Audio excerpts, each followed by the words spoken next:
Hola a todos, bienvenidos una vez más a Por Amor al Saber. En esta ocasión vamos a continuar y dar cierre a la exposición del primer capítulo de la segunda parte del ensayo Los límites de lo real. En el video pasado hicimos la presentación del así llamado problema de los universales, sobre el cual versa este primer capítulo. Caracterizamos las principales posturas metafísicas que pueden adoptarse acerca de esta controversia y efectuamos asimismo la correspondiente crítica a cada una de ellas. Vamos a recapitular brevemente en qué consistía el problema de los universales. Este problema se origina cuando intentamos explicar un hecho aparentemente simple, a saber, el hecho de que objetos diferentes puedan tener algo en común, puedan compartir ciertos rasgos o ciertas características. En nuestro lenguaje cotidiano disponemos de una gran cantidad de términos que tienen un carácter universal. Pensemos en términos como hombre, perro, árbol, piedra, adjetivos como azul, blanco, redondo, dulce, etc. Todos ellos los podemos aplicar a una gran variedad de individuos diversos. Y esto implicaría que dichos individuos comparten ciertos rasgos comunes. Pues bien, el problema ontológico consiste en plantearse lo siguiente. ¿Estos términos refieren a entidades universales? ¿Existen entes que, siendo únicos, se manifiestan, sin embargo, de forma múltiple? Para el sentido común es algo evidente que existen entes particulares, individuos. Por ejemplo, esta taza, este libro, este bolígrafo. Pero resulta problemático plantearse la existencia de entes universales. Por ejemplo, ¿existe la esencia del libro, el libro genérico, prototípico? O bien, si nos referimos a cualidades, podemos pensar en que este bolígrafo es de color azul. Ahora, ¿el azul es un universal que estaría presente en todas las cosas que son de ese color? Una manera alternativa de pensar en este problema es planteando cómo es posible lo que en filosofía se conoce como multiplicidad numérica. La multiplicidad numérica se diferencia de la multiplicidad genérica, que es aquella que se da entre entes que poseen diferente naturaleza. Por ejemplo, este libro, la taza, el globo terráqueo, el bolígrafo, constituyen una multiplicidad genérica, ya que cada uno posee características distintivas. En cambio, si tomásemos dos bolígrafos, aquí no tendríamos una multiplicidad genérica, sino una multiplicidad numérica, ya que los podemos enumerar, son dos. Sin embargo, ambos comparten una misma naturaleza. Así pues, la pregunta que podríamos formularnos es la siguiente: ¿cómo es posible que exista multiplicidad numérica? Alguien podría decir que esto no tiene nada de problemático, que la realidad es así, que en el mundo en el cual habitamos existen múltiples cosas que son de un mismo tipo. Existen múltiples bolígrafos, múltiples sillas, múltiples árboles, múltiples cosas de color azul, etc. Sin embargo, si nos ponemos a analizar más de fondo esta cuestión, advertiremos que tiene algo de paradójico, ya que ¿cómo es posible que una misma naturaleza, esencia o cualidad se diferencie de sí mismo y se exprese como una multiplicidad? Parecería haber una suerte de alienación, ¿no? Como si el ser se diferenciara de sí mismo, algo que a todas luces resulta contradictorio. Por lo tanto, el problema de los universales consiste en explicar desde esta otra perspectiva cómo es posible la multiplicidad numérica. En el video pasado presentamos también las principales posturas metafísicas que pueden adoptarse sobre el tema de los universales. Hicimos referencia al realismo, al conceptualismo y al nominalismo. El realismo son aquellas posturas que sostienen que los entes universales existen, que son algo real. Por su parte, el conceptualismo y el nominalismo rechazan esta tesis, niegan que existan universales. Ahora bien, la diferencia entre los conceptualistas y los nominalistas son, desde mi punto de vista, más bien de carácter gnosiológico. Y aquí lo que nos interesa es el aspecto ontológico del problema. Y pues bien, en este respecto, ambas posturas concuerdan en rechazar la existencia de los universales. Por eso consideramos apropiado englobarlas dentro de lo que genéricamente podríamos llamar el antirrealismo. A su vez, señalamos que para la tradición es posible reconocer dos variantes dentro del realismo. Por un lado está el realismo extremo o platónico y por otro lado el realismo moderado o aristotélico. El primero sostiene no solo que existen universales, sino que estos pueden existir con independencia de sus ejemplares. O sea, no solo existen libros, sino que existe la esencia del libro. No solo existen cosas azules, sino que existe el azul en sí mismo. Por su parte, el realismo moderado admite la existencia de universales, pero se opone a creer que los universales puedan darse al margen de los casos particulares. Bien, señalamos también la vez pasada, por razones que en breve volveré a reexponer, que el platonismo en rigor podría interpretarse como una forma peculiar de antirrealismo. Esto puede resultar un tanto extraño, puede llamar la atención, dado que el platonismo suele ser considerado como un caso típico de realismo, incluso un realismo en su versión más extrema, en las antípodas del antirrealismo. Sin embargo, en breve volveremos a aclarar por qué, desde nuestro punto de vista, habría que considerar al platonismo más bien como una postura antirrealista.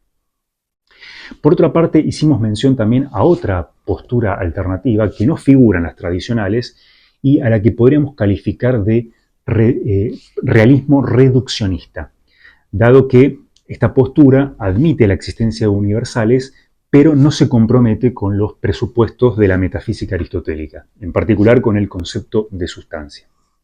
Así pues, en base a todas estas reformulaciones que hemos sugerido, podríamos proponer una clasificación alternativa de las diversas posturas metafísicas sobre los universales que se podría esquematizar como sigue. Habría dos grandes grupos de posiciones, las realistas y las antirrealistas. Dentro del grupo antirrealista encontraríamos al nominalismo y al conceptualismo, a los cuales tomaremos como una unidad, y por otra parte al platonismo. A su vez, dentro del realismo vamos a encontrar al aristotelismo, lo que la tradición conocía como realismo moderado, y además podemos añadir al realismo reduccionista. Bien, vamos a repasar brevemente cuáles son las críticas que hemos hecho a estas cuatro posiciones.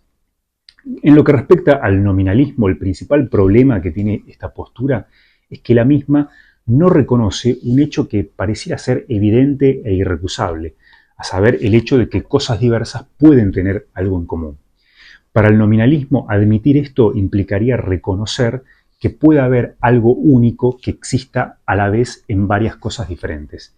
Es decir, implicaría aceptar la existencia de universales. Por esta razón, para el nominalismo, lo único que podemos decir es que entre las cosas existen a lo sumo semejanzas. Sin embargo, esto es bastante problemático, ya que si pensamos en qué es una semejanza, podríamos interpretarla como una forma de igualdad parcial. Es decir, dos o más objetos que sean semejantes lo son porque son diferentes en ciertos aspectos, pero son iguales en otros aspectos. Y si son iguales en ciertos aspectos, esto significa que comparten algún rasgo. Hay una característica común que está presente en todos ellos. Pero el principal problema que tiene esta postura es que no reconoce algo que es más que evidente, y es que los objetos no solo pueden ser semejantes, sino que también pueden ser iguales, como sería el caso de estos dos bolígrafos. Por lo tanto, se trata de una postura demasiado inverosímil, y es por esta razón que la hemos rechazado. Luego proseguimos con el análisis del platonismo. El platonismo, al revés del nominalismo, acepta que las cosas pueden tener rasgos en común. En este mundo pueden existir múltiples bolígrafos, múltiples cosas azules, etc. Sin embargo, Platón no deja de reconocer que este hecho tiene algo de problemático, que implicaría una suerte de alienación, en la cual un mismo ente se diferencia, se escinde de sí mismo. De hecho, esto queda planteado en las problematizaciones que hace Platón acerca del concepto de participación, ¿no? Según él, las cosas sensibles, perceptibles, participan de las ideas.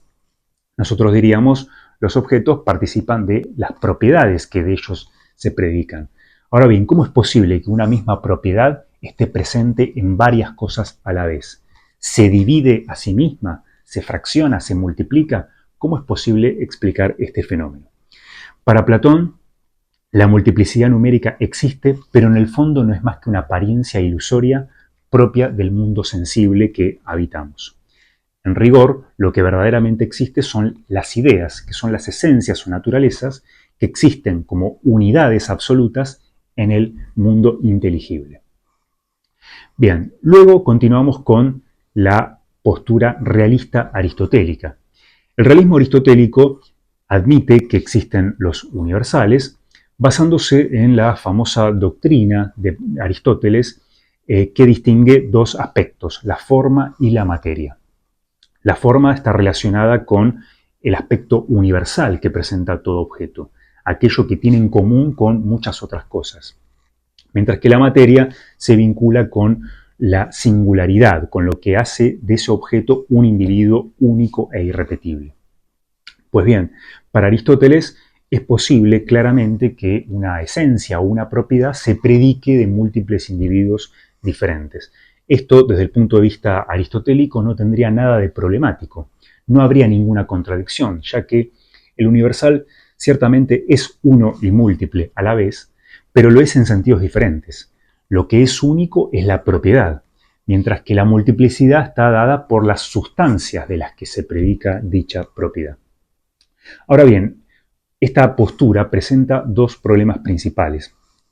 Y es que para Aristóteles la propiedad es única y la multiplicidad está dada por las sustancias. Sin embargo, lo que comprobamos por experiencia es que la propiedad misma se encuentra o se manifiesta pluralizada. Y por otra parte, Aristóteles recurre al concepto de sustancia, que es de por sí bastante controversial, ya que no se sabe muy bien en qué consiste ese sustrato indeterminado que estaría por debajo de todas las cualidades y propiedades de un objeto. Por esta razón, consideramos más apropiado ensayar otra postura realista que fue la postura realista reduccionista. Según esta postura, existen universales y las cualidades, las propiedades son entes universales, pero los objetos deben concebirse no como sustancias, sino como meros cúmulos de cualidades que coexisten en cierta región del espacio. Esta postura presentaba dos ventajas principales en contraposición con la aristotélica. Y es que, en primer lugar, resultaba más económica en términos explicativos, ya que prescindía del concepto de sustancia. Y por otra parte, permite entender un poco mejor por qué las propiedades se manifiestan de forma pluralizada. Y es que, para el reduccionismo, las propiedades no se predican de una sustancia, sino que entran en relación con el espacio. Y claro, cuando una propiedad se relaciona con múltiples regiones del espacio, inevitablemente se escinde, se manifiesta de forma plural. Ahora bien, a pesar de estas ventajas, esta postura acarreaba también consecuencias bastante contraintuitivas. Y es que si consideramos que un objeto no es más que la suma de todas sus cualidades, y por otra parte las cualidades son entes universales, entonces sería posible que un único objeto existiera en varios lugares a la vez. Por ejemplo, en este caso tendríamos no dos bolígrafos, sino un solo bolígrafo existiendo en dos lugares del espacio diferentes. Esto es bastante estrafalario y por eso uno estaría tentado de reformular esta postura. Habíamos ensayado la posibilidad de considerar que la posición en el espacio fuera una cualidad más del objeto que permite su identificación.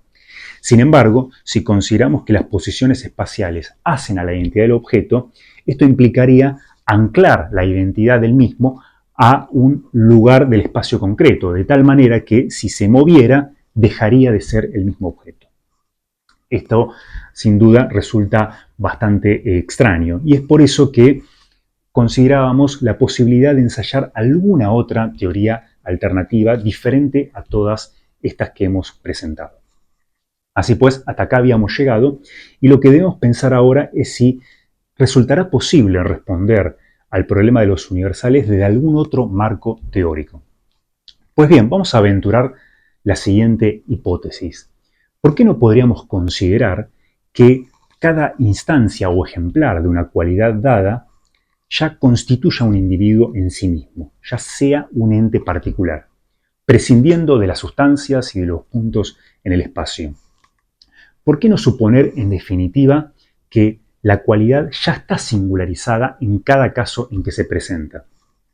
De esta suerte, la cualidad no sería un único ente que se manifiesta en una pluralidad de instancias, o sea, un universal, sino que la cualidad serían múltiples entes, diferenciados unos de otros, si bien todos ellos tendrían una idéntica naturaleza. Así, por ejemplo, no es que el azul sería un universal que existe a la vez en estos dos bolígrafos, sino que en realidad aquí tendríamos dos azules. El azul de este bolígrafo sería un ente particular distinto del azul de este otro bolígrafo. Ambos azules estarían cada uno singularizado en cada bolígrafo y, siendo diferentes, sin embargo, serían idénticos en cuanto a su naturaleza. De esta manera, la pluralidad de ejemplares o de instancias de una cualidad no se debe ya a las múltiples sustancias de las que se predica, como decía el realismo aristotélico, ni tampoco a las diversas posiciones del espacio en las cuales existiría dicha propiedad, tal como pretendía el realismo reduccionista. La pluralidad no se debería a razones extrínsecas a la propia cualidad, sino que más bien ésta se encuentra alienada, ¿sí? Su modo de existencia sería la alienación. Toda cualidad se halla diferenciada de sí misma y disgregada en múltiples ejemplares, todos idénticos entre sí. Esto puede sonar un poco raro, dado que justamente la alienación parece algo contradictorio. ¿Cómo un mismo ser se va a volver diferente? Y de hecho, cada una de las posturas o teorías que hemos venido analizando trataba de evitar el fenómeno de la alienación. En el caso de los nominalistas, lo evitaban diciendo que a lo sumo hay semejanzas entre las cosas, pero no puede haber plena igualdad. Platón, por su parte, no utilizaba este término, pero sí hacía referencia a un fenómeno que podríamos describir como una alienación. Sin embargo, la caracterizaba como una apariencia ilusoria propia del mundo sensible. Por su parte, las posturas realistas trataban de evitar la contradicción. En el caso de Aristóteles, él consideraba que no había contradicción alguna, ya que lo que es uno es la propiedad, mientras que la multiplicidad está dada por las sustancias. Y en el caso de los reduccionistas, la propiedad es una y la multiplicidad está dada por los diversos puntos en el espacio. Sin embargo, nuestra propuesta teórica consiste en aceptar que la alienación es un hecho real e inevitable, que lo podemos constatar en nuestra experiencia. Ciertamente parecería representar un desafío para la lógica, es algo que tenemos que examinar con más profundidad, pero no podemos evitar admitir que en el mundo que nos rodea existen entes que son diversos y que al mismo tiempo comparten una misma naturaleza. Sin dudas, como decíamos, puede resultar bastante problemático en términos lógicos, pero de ninguna manera lo podemos considerar como un absurdo o una imposibilidad lógica, ya que si algo fuera lógicamente imposible, no solo sería imposible, sino que además sería inconcebible. Ni siquiera nos lo podríamos representar, no podríamos tener experiencia de eso mismo. Pues bien, observamos que existe multiplicidad numérica en la realidad. Por lo tanto, debemos admitirlo como un hecho que debe ser explicado. Bien, ¿cuáles serían las ventajas de aceptar esta conjetura a la que podríamos llamar hipótesis de la alienación?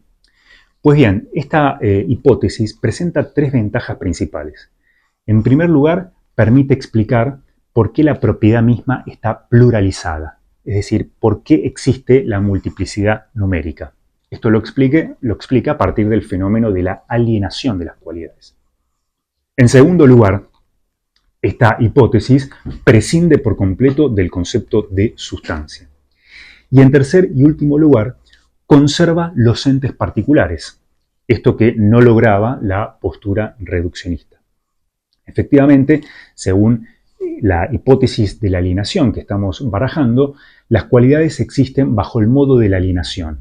Esto significa que toda cualidad está escindida de su propia identidad, manifestándose en múltiples instancias o ejemplares, cada uno de los cuales posee su propia singularidad que lo diferencia de los otros. Así como decíamos, el azul de este bolígrafo se diferencia del azul de este otro bolígrafo, a pesar de que ambos sean iguales. Como podemos ver, según esta teoría, es posible preservar la singularidad de cada ejemplar sin necesidad de recurrir a la sustancia.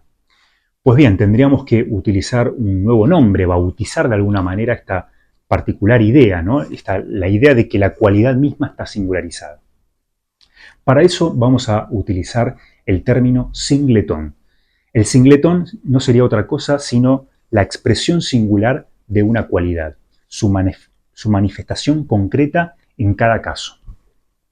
De esta manera, aquí tendríamos un singletón de azul y aquí tenemos otro singletón de azul distinto del anterior.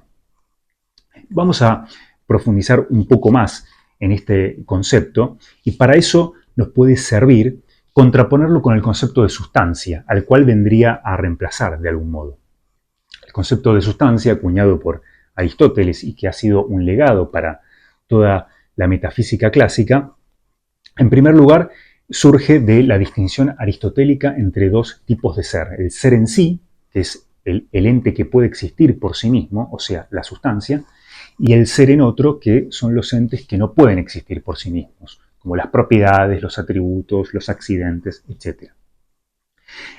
Para Aristóteles, en efecto, la sustancia y las propiedades se distinguen esencialmente. Son dos tipos de entidades. En el caso de la teoría o la hipótesis de la alienación, podríamos decir que el singletón no es algo distinto de la cualidad, sino que el singletón es la cualidad misma singularizada, con lo cual no hay una distinción real, sino meramente conceptual. En segundo lugar, otra diferencia que podríamos plantear es que en el caso de la sustancia existe una jerarquía ontológica. La sustancia existe por sí misma, mientras que las propiedades no pueden existir por sí mismas, sino que requieren de la sustancia. Tienen una suerte de existencia parasitaria, podríamos decir. En lo que respecta a la hipótesis de la alienación, podemos ver que se da la relación contraria. La cualidad no depende del singletón, sino que, por el contrario, el singletón depende de la cualidad. Si no hubiera cualidades, no habría tampoco singletones. Esto es importante para no caer en el error de interpretar al singletón como si fuera una especie de sustrato al cual le estamos atribuyendo una cualidad dada. Por eso sería más correcto decir, por ejemplo, no que aquí hay un singletón azul, sino que hay más bien un singletón de azul, ya que el sintagma singletón azul pareciera sugerir una estructura de sujeto-predicado, de sustancia y atributo, que es justamente lo que queremos evitar. En tercer y último lugar, podríamos mencionar el siguiente aspecto, y es que las sustancias son un sustrato en el cual pueden inherir todo tipo de propiedades, de lo más diversas, incluso pueden ser completamente heterogéneas, pueden ser propiedades cualitativas, cuantitativas, de relación, etc. En cambio, en el caso de los singletones, el singletón es siempre singletón de una cualidad en particular. Puede ser un singletón de color, un singletón de solidez, un singletón de temperatura, en fin, de cualquier cualidad. Pero hay un tipo de singletón por cada cualidad. No podría haber un singletón de múltiples cualidades diversas. Estas serían las principales diferencias que podríamos mencionar entre estas dos visiones, ¿no? La visión de la metafísica clásica de raíz aristotélica y esta hipótesis de la alienación que estamos proponiendo. Sin dudas, esta nueva teoría que estamos ensayando puede parecer un tanto extraña y difícil de asimilar, ¿no? Hasta tal punto que uno podría verse tentado de volver a alguna de las posiciones metafísicas que habíamos descartado anteriormente. Y es que el concepto de alienación es por demás problemático, ya que pareciera implicar una contradicción en los términos, y esta noción de singletón no es menos difícil de comprender. Sin embargo, considero que esta teoría vamos a poder comprobar que resulta válida al enfrentarse a futuros problemas metafísicos que iremos abordando. Por lo pronto, lo que podríamos hacer es proponer una comparación, una analogía que desde mi punto de vista resulta sumamente ilustrativa y nos puede ayudar a echar luz sobre este novedoso concepto de singletón y a comprender más en profundidad el fenómeno de la alienación. Y es una comparación con el espacio. Recordemos cuando analizábamos la teoría reduccionista, habíamos señalado que una falencia de esta teoría es que no permitía dar cuenta de la singularidad propia de cada objeto. En efecto, si un objeto no es más que la suma de todas sus cualidades y las cualidades son entes universales, entonces no queda claro qué es lo que diferencia a un objeto de otro, ¿no? Por ejemplo, qué diferencia a este bolígrafo de este otro si coinciden en todas sus cualidades.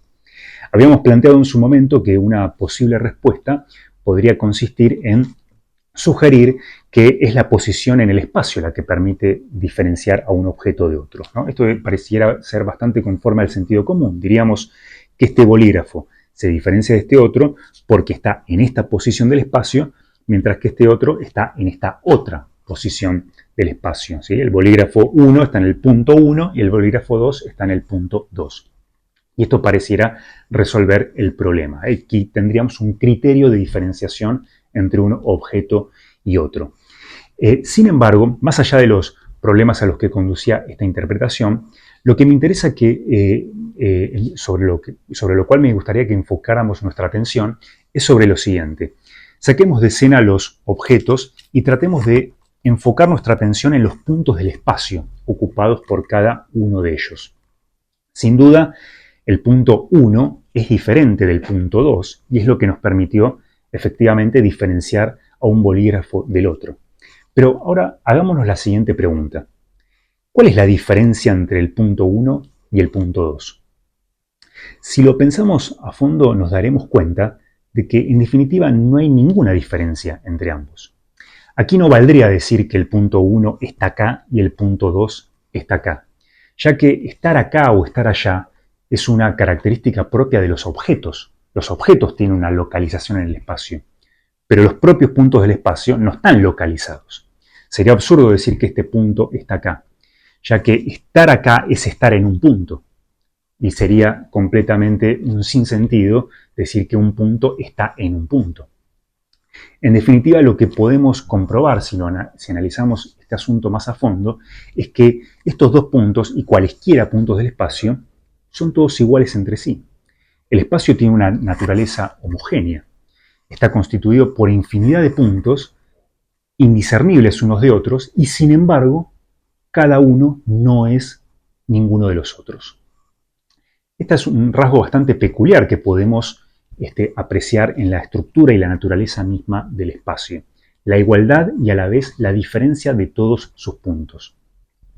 Pues bien, si aceptamos esto, algo que forma parte del ser mismo del espacio, cuya realidad en principio no tendríamos por qué poner en duda, ¿por qué no aceptar algo similar con respecto a las cualidades? Podríamos decir que otro tanto ocurre con los singletones. Todos ellos se diferencian entre sí a pesar de ser iguales en lo que respecta a su naturaleza. De esta manera, el singletón sería como un análogo del punto. Lo que el punto es para el espacio, eso sería el singletón para las cualidades. Quizás esta analogía sirva para entender un poco más a fondo a qué nos referimos con el concepto de singletón. Para finalizar, me gustaría responder a la pregunta que nos hemos hecho al comenzar el video pasado. A saber, ¿los universales existen o no? Bueno, según la hipótesis de la alienación que estamos defendiendo, podemos decir que no existen los universales. Si por universales entendemos un ente único que existe manifestándose a través de una multiplicidad, ciertamente no lo hay. Lo que hay son cualidades que existen bajo el modo de la alienación. Esto significa que se alienan, se diferencian de sí mismas, manifestándose en múltiples ejemplares, todos diferentes entre sí, a pesar de compartir una misma naturaleza. Tal como ocurre con el espacio. De ninguna manera diríamos que existe un único punto que se manifiesta de forma múltiple. No, decimos que hay infinidad de puntos, todos diferentes entre sí. Pues bien, lo mismo podemos decir respecto a las cualidades. No es que exista una única entidad, una única cualidad, sino que existen múltiples singletones de esa cualidad. De esta manera, nuestra postura sería antirrealista. Sin embargo, nos alejamos de manera radical respecto del antirrealismo tradicional, en el sentido de que nosotros sí reconocemos que las cosas puedan tener rasgos en común, algo que los antirrealistas negaban. Sin embargo, esas características comunes que podemos encontrar en diversos objetos no las explicamos en términos de entes universales, como hacían los aristotélicos o los reduccionistas, sino que las explicamos a partir de este fenómeno de la alienación. Bien, hasta acá llegamos entonces con la exposición del problema de los universales, un tema bastante complejo y que da para seguir discutiendo largamente. Si tienen comentarios, preguntas, consultas, críticas, pueden dejarlas en la barra de comentarios. Yo las leeré con gusto y las contestaré. Así que bueno, de mi parte, esto es todo. Espero que les haya interesado y nos vemos en el próximo video.